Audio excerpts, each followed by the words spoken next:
Pada tahun 2030 nanti, masa pakai Stasiun Luar Angkasa Internasional atau ISS akan habis. Demi membatasi jumlah sampah antariksa, ISS akan dibawa kembali memasuki atmosfer bumi. SpaceX telah terpilih untuk menjalankan misi tersebut. Selanjutnya, di lapisan atas atmosfer bumi, misi penghancuran ISS akan dilakukan. Bagian pertama ISS mulai diluncurkan pada 1998, yaitu modul Zarya buatan Rusia. Stasiun luar angkasa yang dimiliki 5 badan antariksa dari Amerika Serikat, Rusia, Uni Eropa, Kanada, dan Jepang itu mulai beroperasi dan dihuni pada 2000. Karena itu, pada awal dekade 2030-an, masa operasional ISS akan selesai. Masa pakai ISS yang kini memiliki 16 modul sebenarnya telah diperpanjang beberapa kali. Namun, semua negara yang membangun ISS sepakat bahwa memperpanjang kembali masa guna ISS setelah 2030 akan berisiko.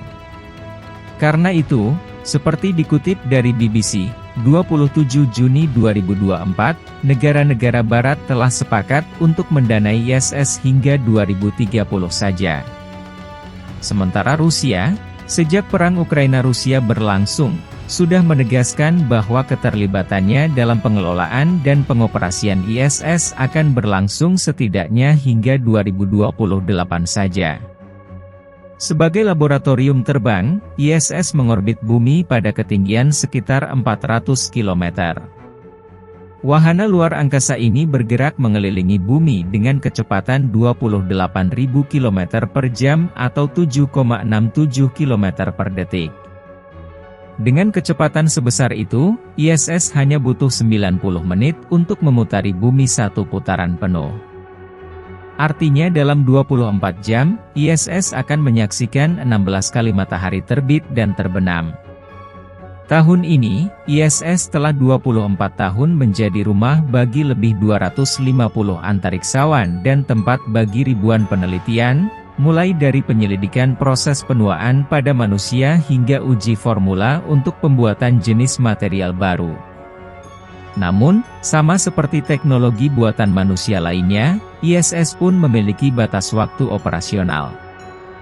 Meski masih tersisa beberapa tahun lagi, upaya penghancuran ISS sudah harus disiapkan dari sekarang. Tanpa campur tangan manusia pun, ISS sebenarnya juga akan jatuh kembali ke bumi akibat meningkatnya tarikan atmosfer sebagai konsekuensi dari tingginya aktivitas matahari. Besarnya tarikan atmosfer itu tidak hanya menghambat gerak wahana, tetapi juga menariknya kembali ke bumi. Namun, proses alamiah untuk menjatuhkan kembali wahana ke bumi itu membutuhkan waktu dan berisiko besar bagi penduduk bumi. Posisi masuknya wahana ke atmosfer sulit ditebak sehingga lintasan dan tempat jatuhnya benda tersebut di permukaan bumi, kalau ada material sisanya, menjadi susah diprediksi. Karena itu, proses masuk kembalinya ISS dan penghancurannya di atmosfer harus dikendalikan atau dikontrol sehingga meminimalkan risiko bagi masyarakat. Terlebih, ISS adalah benda terbesar yang pernah dibangun manusia di luar angkasa. Meski demikian, proses pengendalian jatuhnya ISS itu tidak mudah. Sebagian perangkat keras ISS sudah berumur puluhan tahun sehingga potensi terkoyaknya wahana sebelum memasuki atmosfer bumi akan menjadi makin besar dan menyulitkan untuk mengendalikannya. Seluruh proses terbakar dan hancurnya ISS di angkasa ini memang membahayakan manusia. Namun, menyaksikan kehancuran ISS ini bisa menjadi pemandangan yang menakjubkan. Agar proses pembuangan dan penghancuran ISS terkendali, Badan Penerbangan dan Antariksa Nasional AS telah menunjuk perusahaan rintisan teknologi antariksa terkemuka SpaceX untuk membangun rencana dan sistem guna mendeorbit atau membawa ISS dari orbitnya kembali ke bumi dan memusnahkannya di atmosfer bagian atas bumi. Untuk menjalankan misi tersebut, NASA memberikan pendanaan sebesar $843 juta AS atau sekitar 13,8 triliun rupiah dengan kurs saat ini. SpaceX bertugas membawa ISS kembali ke bumi serta memastikan terbakar dan hancurnya ISS berlangsung di atas Samudra Pasifik.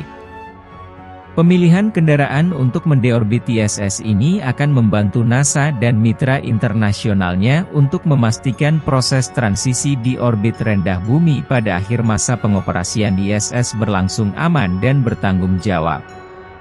Keputusan ini juga mendukung rencana NASA untuk komersialisasi luar angkasa di dekat bumi secara berkelanjutan di masa depan, kata Direktur Operasi Luar Angkasa NASA Ken Bowersox.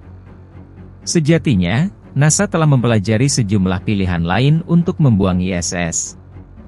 Setiap gagasan terkait ISS pasca berakhirnya masa operasional wahana itu memiliki kompleksitas dan tantangan yang berbeda-beda.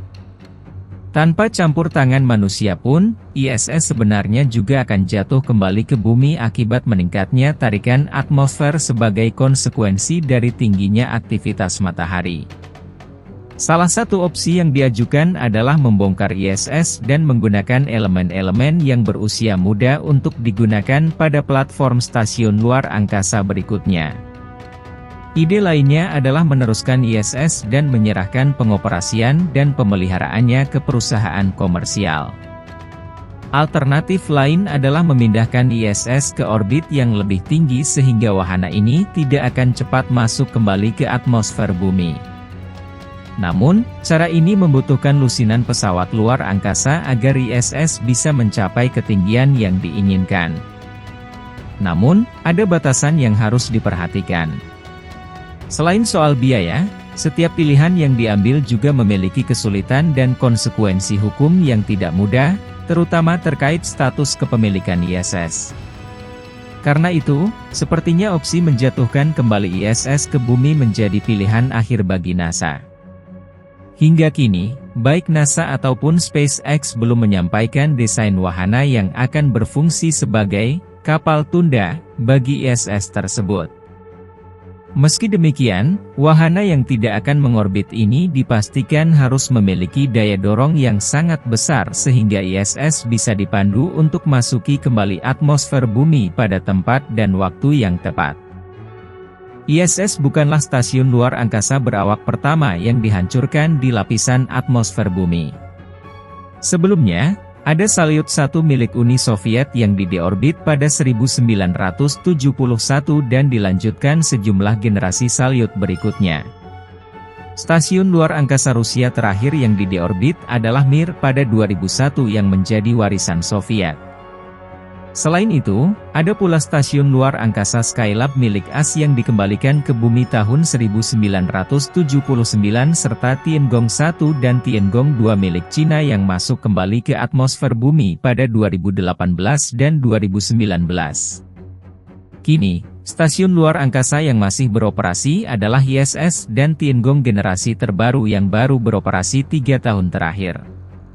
Meski demikian, proses penjatuhan ISS pada awal 2030-an itu nantinya akan menjadi peristiwa masuk kembalinya wahana luar angkasa ke atmosfer bumi yang terbesar sepanjang sejarah penerbangan luar angkasa. Namun, risiko dan tantangan yang dihadapi juga sama besarnya.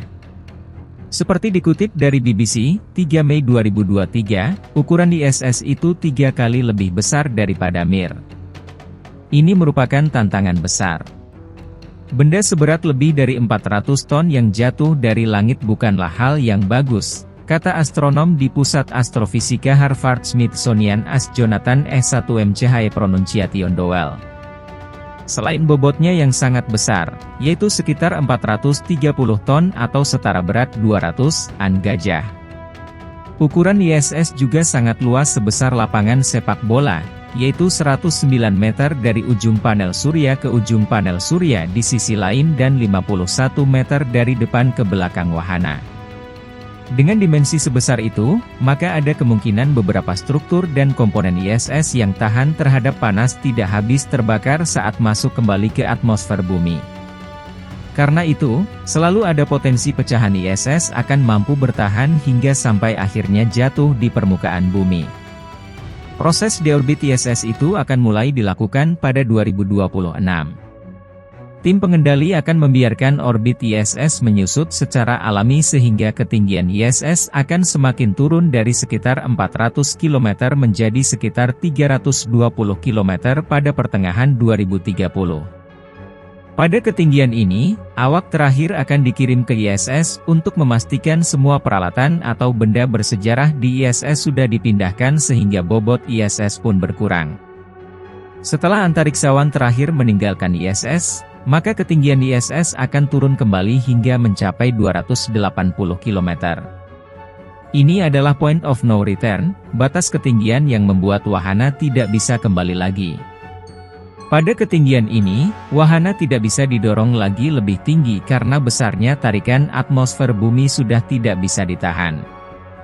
Dari batas itulah, kapal Tunda akan melakukan sejumlah manuver terakhir untuk mendorong ISS lebih cepat jatuh. Semula, wahana luar angkasa Rusia, Progress, disiapkan untuk memberikan dorongan terakhir bagi ISS agar jatuh ke bumi. Namun, persoalan keandalan yang dialami wahana Progress akhir-akhir ini dan memburuknya situasi politik antara Barat dan Rusia membuat NASA menyiapkan kapal Tunda alternatif yang akan dikerjakan SpaceX. Meski demikian, apapun wahana yang digunakan untuk mendorong ISS agar cepat jatuh ke bumi, dorongan ini akan membawa ISS ke ketinggian 120 km. Di sini, ISS akan mulai menghantam atmosfer bumi yang lebih tebal, atau rapat dengan kecepatan 29.000 km per jam dan proses penghancuran ISS akan dimulai. Selama penghancuran ini, sejak masuk atmosfer hingga habis terbakar, ISS bisa menempuh jarak hingga 6.000 km. Bagian pertama ISS yang hancur adalah panel surya. Dia akan terlepas dari struktur utama atau badan ISS. Proses ini akan berlangsung di ketinggian 100 km dan hanya butuh beberapa menit sehingga ISS pun terkoyak. Pada ketinggian 80 km dari permukaan bumi, modul-modul atau bagian tubuh ISS mulai terlepas dan terbakar pada temperatur hingga ribuan derajat. Suhu tinggi inilah yang akan membuat modul ISS meleleh dan hancur. Gerak berkecepatan tinggi yang dialami saat sampah antariksa itu saat memasuki bumi juga akan menimbulkan suara dentuman sonik yang berlangsung bersamaan dengan melintasnya puing-puing tersebut di langit. Dalam deorbit ini, ISS akan diarahkan untuk jatuh di lokasi terpencil di selatan Samudra Pasifik yang disebut Point Nemo, yaitu wilayah paling terpencil dan paling susah dijangkau di permukaan bumi dan populasi manusianya sangat terbatas. Arus laut juga membuat perairan ini kekurangan nutrisi sehingga kurang mendukung adanya kehidupan laut.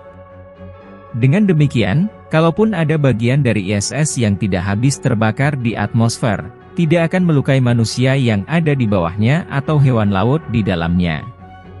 Setelah musnahnya ISS tersebut, secara resmi berakhirlah salah satu proyek terbesar umat manusia.